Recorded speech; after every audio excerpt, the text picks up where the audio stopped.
When people tell you one day that you could be earning $100,000 a month, you straight away think, oh my God, my life would become so much better. What they don't tell you is the many ways in which your life gets worse. I'm here today to tell you and to show you why you don't want that and what you need to do instead. I'm going to be introducing to you something called the lifestyle business. And I learned this concept from Daniel Priestley, the lifestyle business. Now, it's worth noting, this will not buy you the 911 GT3, probably won't put you in first class, and it won't get you a mansion to live in. And I'm here today to tell you that's completely fine. The truth is, you need to build this first. Imagine in jiu-jitsu, the worst thing in the world I could ever do is give you your black belt before you've earned it. To understand this, I'm going to use myself as an example. Not because I'm amazing or great, I've just made a lot of mistakes in my time of running a business. So my brand at the moment is made up of personal trainer, author, Sunday Times #1 bestseller 3 times, not top 10, #1.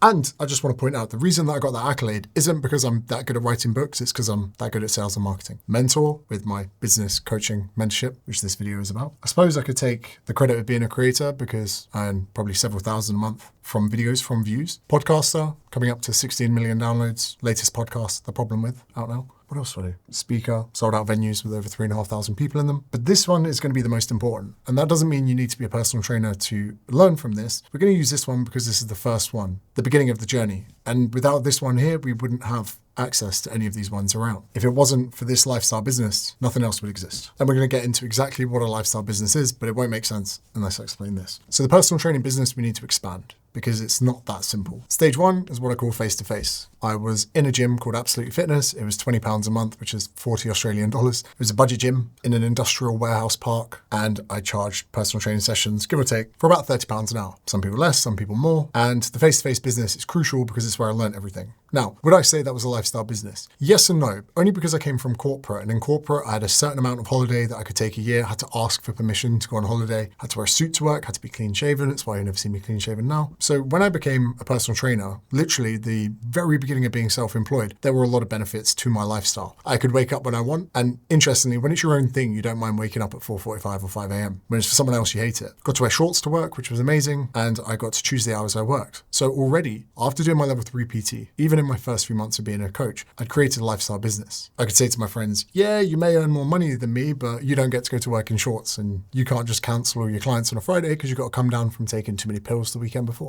I could. Now, I would say probably the most that I could say on an average from this would be, let's say 30 sessions per week. 30 by 30, what's that, 900? And that's great. It's amazing. And this is back in 2016 and beforehand. So the thing I want to stress here is, even back in 2014, 2015, this isn't a life-changing amount of money. Most of my friends in the corporate world were earning way more than me, but my life was better from lifestyle design. Therefore, my lifestyle business was better than other people's. I'd play a lot of rugby sevens away at weekends. So I'd say to my clients on a Friday, hey, I'm going overseas to play rugby. Can we move Friday? Yeah, sure. Can we do it on Monday instead? Not a problem. Most of those paid 10 blocks. So I was just pushing revenue further down the line. Now, interestingly, I'll admit, back in this stage, 2016, I had an email marketing email list, and there is a screenshot where I messaged my friend Lucy Lord celebrating the fact that I'd got 190 emails in a day. I couldn't believe it. It was amazing. And I was sending a lot of offers out to people and no one was buying my stuff. Then I had a psychedelic trip that made me decide to move to Australia. I'm not making this up, I promise. And I told one of my clients called Jackie Smith, I was thinking of moving to Australia. She stopped middle of the workout and said,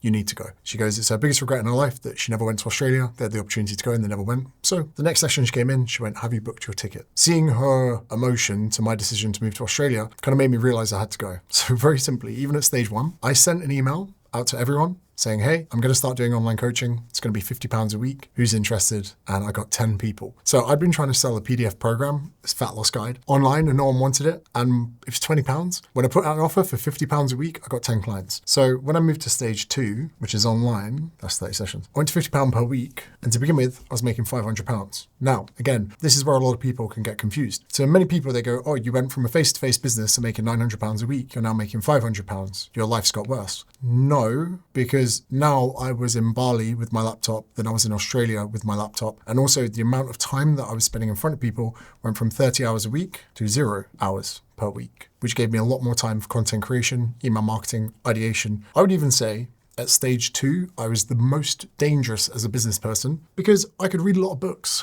I would read books, come up with fantastic concepts. I'd put them into email marketing emails, and I'd make sales out of them. So again, when we're talking about lifestyle businesses, we can often get caught up. The 100K a month, hold on. I was nowhere near that. Great life, playing sevens, Sweden, Denmark, Dubai, Amsterdam. Unreal. I leveled up my life, halving the amount of money I made going online. And if it wasn't for that step down in revenue, I wouldn't have been able to build the ultimate lifestyle business I'm going to get onto in a second. So one thing we need to do is unbrainwash ourselves from the fact that revenue doesn't always attribute to the quality of our life. And sometimes we can make steps in what can seem like an unconventional direction, and yet it can benefit us. If we look at the big picture is, how does this benefit my lifestyle? James at £500 a week, living on a beach with only 10 clients. That was easy. I could service some of them in 15 minutes a week. This then grew to what I'm going to call 2B. It went to £55 an hour and it ended up getting 72 clients at peak. Now, the interesting thing here is when it got to 72 clients, which is it's about £4,000 a week, 55 times 72. Yeah, call it 4K a week. Although that sounds amazing, my lifestyle got so much worse. Now, in today's money, that's closer to £6,000 because of inflation. And I'm not a finance expert, but from what I learned from Damien Talks Money podcast, we created inflation to make sure people spent their money. And that's why your money devalues every year. And I'm not here to teach you finance. I'm just saying that if you haven't put your prices up in a year, you've actually become cheaper because of inflation. So that's another reason you need to increase your prices. Make sure Declan's not listening. So when I had a significant uptick in revenue, my lifestyle got a lot worse. I remember developing a twitch in my eye, went to the optician. They said there's nothing wrong with your eye, you're drinking too much caffeine and you're stressed. So even though I was making amazing money through trying to grow my business, my lifestyle got worse. So you can actually see here, the quality of my life sometimes was correlated in the opposite direction to the amount of money I was making. And this is kind of an important point from today. Here I was desperate to find a solution. So I was also signing my contract to go into Fitness First. Darren, who is one of my best mates now, he had a friend called James. He was leaving the gym. I said, why are you leaving the gym? He goes, I want to build websites. I said, I've got an idea. He's now my partner in the James Smith Academy. So in 2017, I contracted James, then became my business partner. We're now 50-50 in the James Smith Academy. He does payroll, accounting, KPIs for coaches, all the stuff I don't want to do. He works with the developers, builds the app, gets it on the Google Play Store. One thing I would say is, if you are going to go into business with someone, please don't go into business with people that do the same thing as you. Because if you're both the content creators on the front end that are,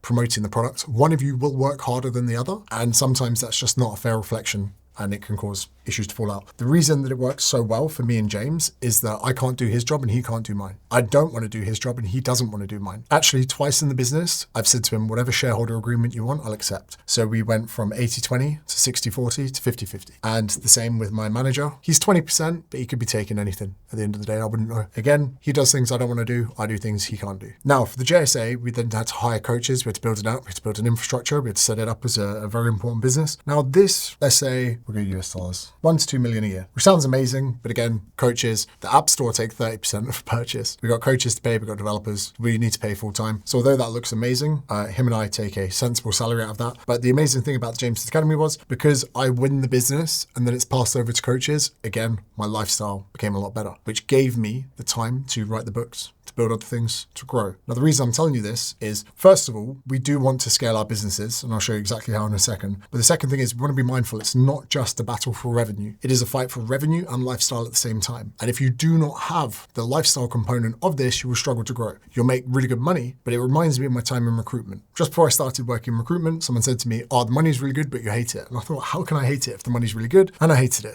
The money was really good. So one thing that this kind of all encompasses into is a system that I've kind of built and made up over the last few weeks, because my mentorship is now in its 2.0 version. I did a year, and then after a year, I sat back and thought about all I've learned, because I'm not a finished product. I'm working with hundreds and hundreds of businesses. I'm learning at an incredibly accelerated rate. And very shortly, I will then go into the process of making the third iteration and version, which is going to be everything I've learned over 2 years and a YouTube component. This is what I call it. I call it the 4 S's. Social being at the top, squeeze, sell, scale. So if you look at my PT online journey as a brand, started on social media on the 1st of April, 2014. 2015, started getting email addresses. Like I say, 119 a day. It was unreal. Selling, I was really selling the wrong thing for a long time. And it was only when I put out that offer for online coaching and people started buying it that I was able to scale with the James Smith Academy. There is no way you can get through this. Now, sorry to put you on the spot. There is a lad called George in my mentorship who wants to go fully online because he's moved to Greece. However, he has neglected his socials for the last few months, as he said openly to me. He hasn't even put his email list live. He's now in the process of trying to sell. But going to this stage without doing the things you need to do in the 2 stages before means this is going to fall on its face. If you can't sell, you can't scale. If you haven't got data from people, you can't sell. And if you're not taking email addresses from people on your social media, you can't sell. Now, just quickly,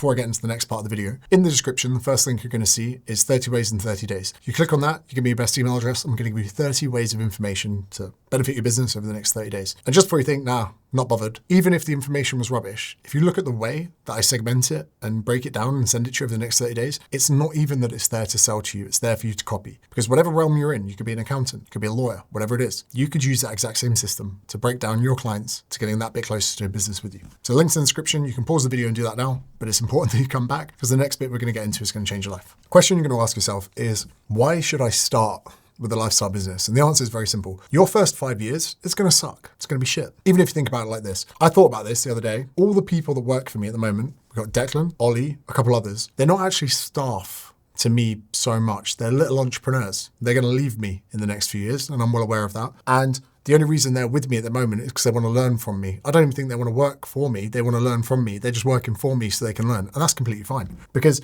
they want to build their own lifestyle businesses. Because at the moment, the people that work for me, what day are we working this week? What time am I going to be in? You even asked if you could work remote the other day. I was like, you always work remote. You don't even have to ask permission, mate. Have a week off. But the lifestyle business, first 5 years is going to suck. Because Declan doesn't particularly want to be here right now. He's just doing it for the money. But in 5 years' time, after having to take all the abuse and shouting and me throwing chairs and tables at him, he will be in a position that he can no longer run a lifestyle business and build his own empire. So if you think the first 5 years are going to pay good, but they're not going to pay that well, the lifestyle's going to be good, it's going to be quite stressful, you're certainly not going to have a business that you can walk away from. One terminology they have in business is you either have a puppy or a baby. Now, a baby, you work really hard with the business for 15 years, it takes care of itself. A puppy, no matter how many years you put into it, you still need to take care of it every day. Your lifestyle business is going to be a puppy. Very rarely is it going to be something that you can just walk away from and it'll take care of itself. 2014, started posting content. 2016, moved to Australia, backpacking, living out of hostels. 2017, fell in love with an Australian, went on her visa, thought my future was set. 2 weeks later, we broke up and I lost my visa and had to leave the country, moved to Bali. And although this can seem romanticized that I moved to Bali, Darren and I actually went at the same time. Darren cancelled his wedding 3 months before. His friends had all bought tickets to it. He had started seeing what I was doing online and realised that there was so much more he could do with his life. And he realised that he was made for more than just being in the gym. He had a lifestyle business, but he wanted to take it to the next level. Fast forward a few years, Darren is now the biggest online personal trainer in Turkey with well over 1 million followers. But at this point, even though people would have romanticised their lives, we shared a room in Bali. We got a twin room, 2 twin beds, it was £20 a night. Even though I was making really good money, as far as a lifestyle business, I wasn't splashing it. We weren't renting expensive things. We were just drinking bintangs and putting out content every day. 2018 into 2019, had visa problems, so moved to London. Again, I rented in a house with 3 other lads and my rent was £500 a month. 2020, for the lockdown, I actually had 1 day left on my visa and flew back to Australia from Bali. Lived in a shared house with 2 other lads that was £150 a week, so £600 a month. So even 6 years after my first video, I'm living in shared accommodation with 2 lads. I'm actually in the loft and I've got a skylight. If any of you lived in Bondi in 2020 and you see me running, I'm not out exercising. It's about to rain and my skylight is open. 2021, have to come back to the UK for work and events. 2022, get my visa. 2023, buy my first house. 2024, launch this business mentorship. 2025, actually, 2024, we launched Newtonic as well. And now we're in 2026. And if I'm completely honest with you, this is fuck you money. These years, okay. I was earning more than I needed to spend, but still wasn't really buying anything from Gucci, wasn't paying off friends' credit card debt or anything like that. 2021 to 2023, I was good. First big payslip when I bought my parents a car. Still rented, but just rented nicer places. And we're going to get into the tiers of these in a second. So if you look at my journey of operating business, since that first video I've posted, it's taken quite a while to get here. So the reason you need to have a lifestyle business is if the money you're earning is just going to be okay for the first few years, and you guys can do this so much quicker than I ever could, I need your lives to be good here. Because what's that saying? The person that loves to walk walks further than the person that loves the destination. If I could tell you that the next 5 years are going to be a bit of a struggle, I would say live within your means, create a life of freedom, work for yourself, and build something slowly, which means that your happiness and your lifestyle comes at the forefront. Because if I hadn't prioritized that, we wouldn't have got to the good or the fuck you money. Now, what I've done is I've actually broken down the growth of your next few years into 3 tiers. And when you understand these tiers, it's actually going to clarify a lot of things for you. And it could get you excited. Some of you, probably the most of you, are going to be in tier 1. Now, it can sound crazy, but one of the first things you want to do is just pay your bills. You're going to have bills for using different services. Maybe it's leadpages.com, maybe it's Adobe, Premiere Pro, could be whatever it is. You also want to be able to pay your rent and just cover your head, phone bill, whatever it is. business. I'd say in tier 1, you want to consider travel laying down, whether that's upgrading at the airport or whether it's saving up to go on a little trip or a holiday.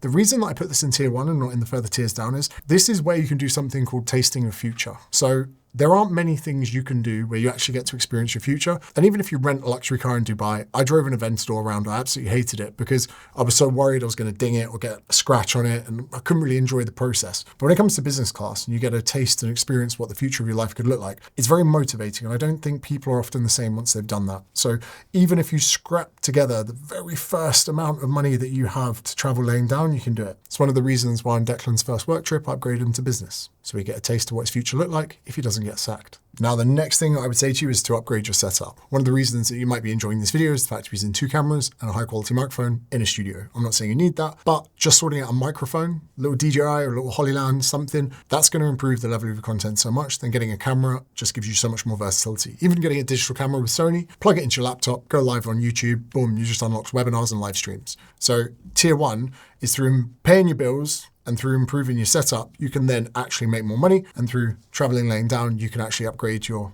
mindset to the point that you're like, wow, I want to do this again. Once you've been business class in tier 1, kind of a crazy thing is you never sleep through an alarm ever again. Unlike what I did this morning and missed a flight, but don't worry about that. We're not bothered by it now. It was only $8,000 to change. You're probably thinking, God, this is actually a really good quality video, James. Yes, because I need to make back the money I lost today from missing a flight. But anyway, tier 1, this is not to get distracted. Just because you've earned above your means doesn't mean you go buy a Lambo or you upgrade your housing setup. These are the 3 things that you want to prioritize in tier 1. Now, quickly before I get into tier 2, some of you might have seen my videos online where I critique people's content and I go through and I look at their Instagram bio and the website and point out differences in it. I'm about to go traveling. They're the only videos that I'm going to be making. So I need you guys to click the second link in the description, which is going to be that. If you click on that, you just give me your socials and email address, I'll include you in the next video. There are people out there who said, James, never joined your program, but the things that you told me to change on the website, I'm already seeing an increase in sales. So do that if you haven't already, then we'll get into tier 2. You learning, Declan? Okay, once you've done tier 1 and completed it, mate, we're going to go into tier 2. And this could take a few years, but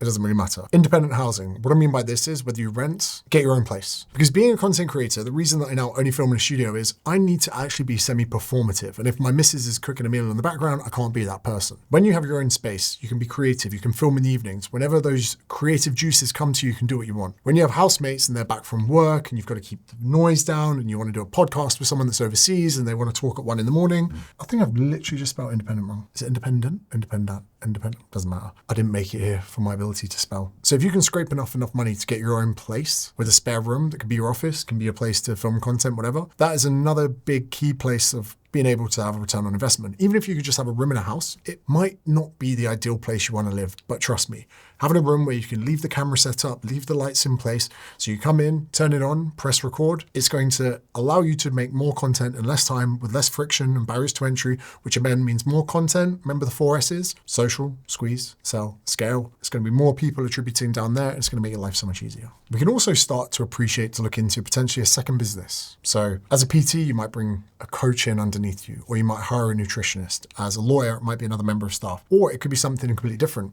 As a PT, you might start a supplement line, or you might make some eye masks, or you might start selling saunas as a side hustle, whatever it is. Because at tier 2, you've learned a lot to get out of tier 1. You've had to learn how to operate social media, how to build an email list. We're going to get into that in a second. You can start to flirt with the idea of a second business. Now, because all your bills are paid and everything's covered, this is a great venture because the pressure on you to make sales to cover your life isn't really there anymore. This could be offering out consultancy to other areas. You can even just sell your time. Even someone as PT, you might even just start putting an hour in your calendar for £200 and say, hey, if you want a program and a consult and to go through your diet or whatever it is, even people don't buy it, you're fine. But you can start setting up a second business and start making changes with your brand. For me, the second business was books. And then from the books, we did events. And I shit you not, there are some events where we'd sold more tickets to the event than we had books that week. I put in studio and space for some of you. If you can't get independent housing, it sometimes can be cheaper to rent a studio and remain living where you're living. So the issue is if you make a bigger house and it costs you $1,000 more a month, it doesn't just cost you $1,000 more a month because you've got to pay tax on the money. And if you're in the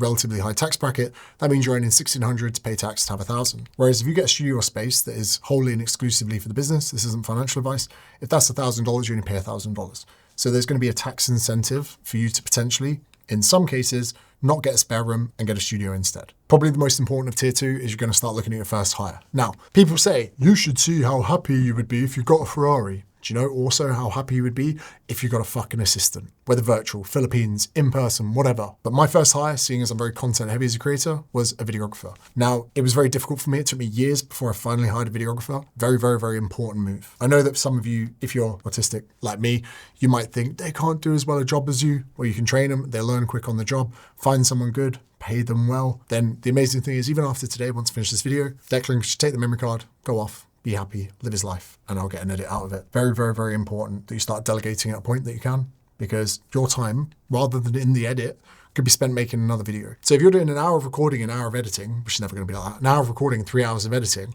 those 3 hours could make another 3 videos. And again, the return on investment, if you get spare room, return on investment. Second business, return on investment, and diversification and everything else. Return on investment, studio, return on investment, first hire. So everything, we're not even at the fuck you money. Everything almost so far, apart from the business class flight, has a return on investment because it's about doubling down. It's about reinvesting. When you guys invest into stocks and shares, when you get your dividends, you put it back in because that allows you to get the effect of compounding. Tier 2, very important. Could take a few years, might even take you a few months. But all the people that you follow online, all the gurus telling you to earn 100K a month, you're not going to earn 100K a month at tier 2. And we're years away from that. So why are they making videos for novices saying, oh, you make your first 100K a month? Shut up. Tier 3, the meta. Tier 3 is where you've kind of got into outer orbit. And the crazy thing is, there's that saying, a spaceship will use the majority of its fuel getting up into space. I think 80% of the fuel, first 20% of the journey, something like that. It's the same. Once you're at tier 3, you're cruising. Now, once you're here, and some of you are here and you don't even know you're here, you go on a nice house. Whether you rent it or you buy it, get a nice house. Because at tier 3, you are now being judged with every single move you make. Even if your business is B2C or B2B, people see you in a nice house, they go, his business must be good or her business must be amazing. And by doing so, there's that associative part of that which makes them want to do business with you. If you're at tier 3 and you've got staff and you're crushing and whatever, and you're living in a shady shack, it's going to have a detriment to your business. I wish it wasn't this way. It's just the way it is. But also, you kind of deserve a nice house. Even if your burn rate on rent is enough to make your parents go, I can't believe you're spending that much on rent. It's kind of a part of the brand incentive.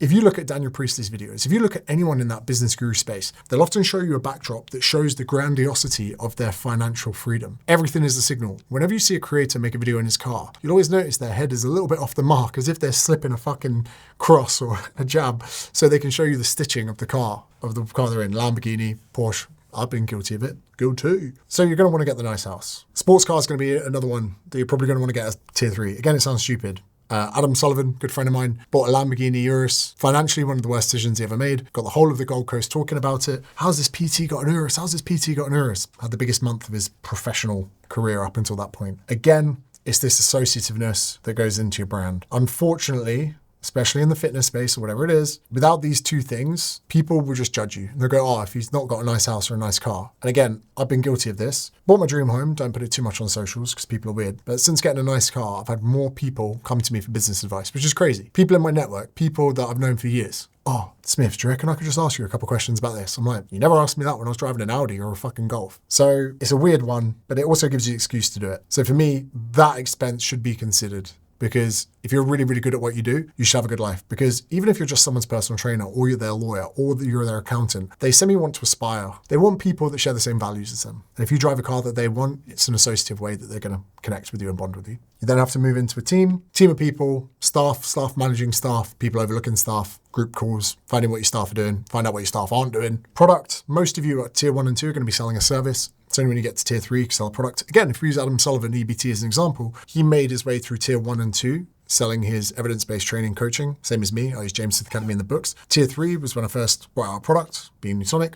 But if you jump to tier 3 to try and sell a product, you're going to struggle a little bit because you haven't done the work before. Adam's product would be his gummies, the creatine gummies, Cunnies gummies, whatever you want to call them. So the product often occurs at tier 3. People don't just really realize it. Probably start looking at first class in tier 3. Again, optics. If you're in tier 2, tier 1, don't do first class. I did it a bit to flex, but that upgrade could have bought me a new camera. What was crazy was, imagine this, first time I flew first class, I had a really bad come down. First of all, I booked one way to get home, which was ridiculous because it's only about 10-20% more to get return. So wasted about $4,000 doing that. Also, when I got home from flying first class, I went to my apartment. My first class flight was $10,000. My bed was $175 that I got from Facebook Marketplace. So I was like, James, what were you thinking? If you'd just flown business, you prick, you would have had another spare few $1,000s. You could have bought yourself a new bed that you're going to sleep in every single night. So yeah, idiot. And then lastly would be the consideration to move into business to business. So that's what I did when I hit tier 3. And what this means is everything in tier 1 and 2 didn't help people make more money. The books helped them with maybe something to listen to, entertainment, solving a problem. The coaching apps provide programs, accountability, etc. The talks, entertainment. It's only when I got to tier 3 that I was able to teach people how to make more money, which is what I'm doing right now. And the beauty about this is sales are a lot easier when you teach people how to make more money because, for instance, any of you click the third link in the bio to work with me. You pay me $3,500. I hope that within a year, you've made 10 times that back. Because everything that I'm teaching you here and before, if you get that right, you get to unlock tapping into so much more business. But this isn't a video about getting you to join my mentorship. Not directly anyway. At this point, you go, oh my God, this guy makes more sense than any of the other gurus. Yes, because I didn't get lucky once. Got lucky about 6 times so far. Even my product in tier 3, it's doing $1 million a month. It's about to do a whole lot more. Where was I? Business to business. So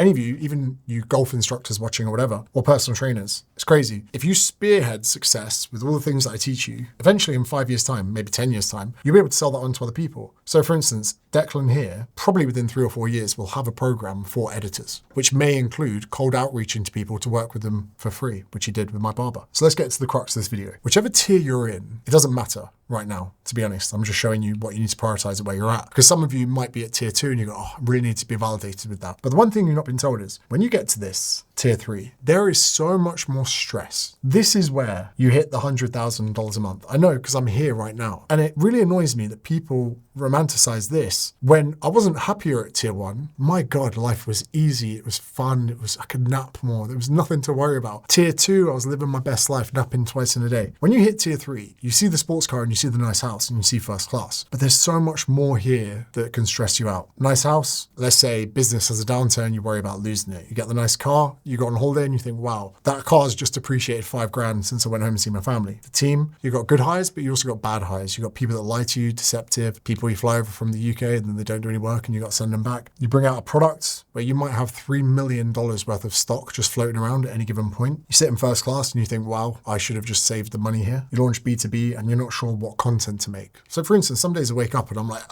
what business do I make content for? Where am I going to give my attention? Oh, I've got a fitness challenge going here. I've got my business to business stuff here. I've got to get in the Discord. I've got to do that. Currently where I'm at, I am in that period where the money is really, really good, but my life is very, very busy and I'm stressed. And tier 4 for me, I don't even like talking about it because I don't want to jinx it. Let's say Coca-Cola come along and in 2-3 years time, they buy Nutonic for 500 million. Then I'll reach tier 4, but I don't even want to jinx it, right? Because then I'll be here making videos and the title will be how I sold my business for 400 million and I'm still depressed. There's always going to be another tier to move up to. And just the amount of money that you make per month or per week isn't enough to determine whether or not you're doing well or not doing well. As you climb the tiers, life gets better, but it also gets worse. And for some of you that are at tier 1, you might be crying about it, thinking, oh, I'm not achieving enough, or I'm still only a PT in a gym, or my accountancy firm's only 3 people. But I'm here to say, enjoy that period. Because the higher you go, first of all, the more expensive the cars to get a thrill, the more expensive the flights, the more expensive the hotels. There are a lot of negatives that come to it. And I look back at the version of myself 5-6 years ago,